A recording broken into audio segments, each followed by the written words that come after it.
Hello, and welcome to my channel. My name is Steve, and I wanted to create a channel where I could reminisce about the things from my youth.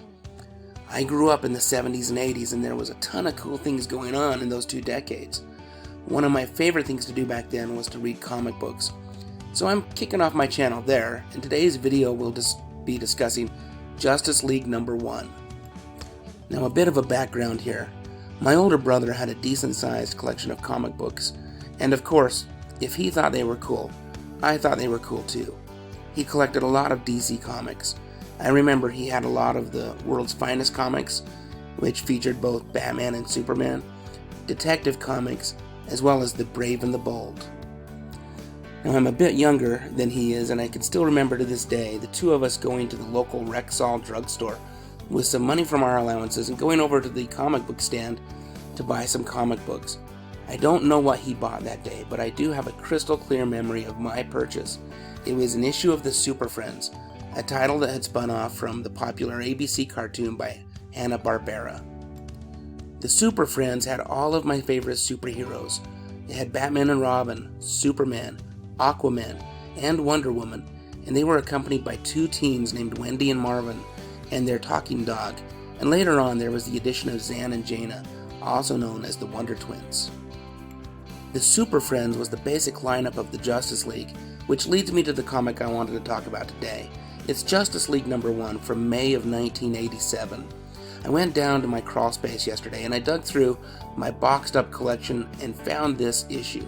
It was still bagged up, but I took it out of its plastic comic book protective cover and I looked through it.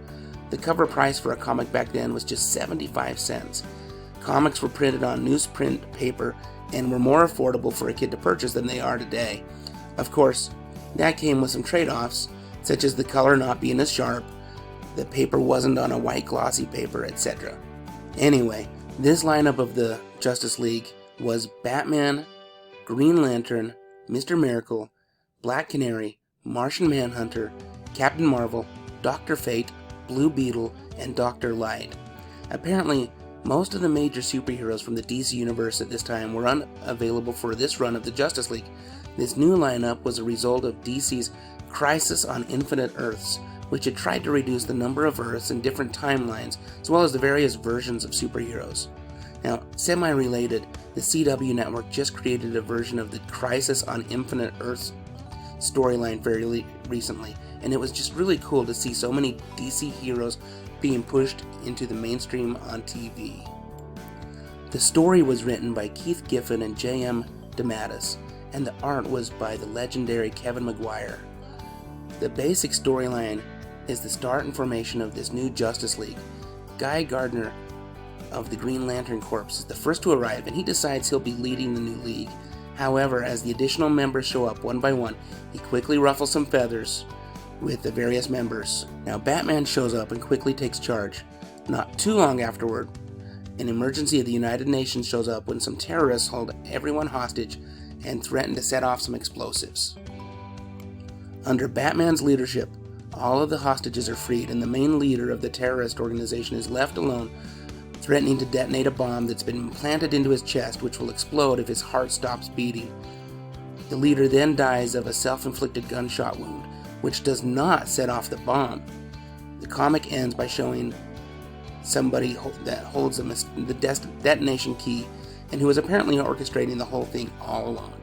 So, who remembers this comic and what did you think of this lineup? To me, I honestly think Batman could have handled this whole situation by himself. I always liked Dr. Fate, but he's barely in this issue. Martian Manhunter is always cool, and Guy Gardner, he's a mouthier member of the Green Lantern Corps, and he adds a little extra humor. I would love to read your comments and thoughts about this issue. I would also really appreciate it if you'd subscribe to my channel. Thanks, and have a great day.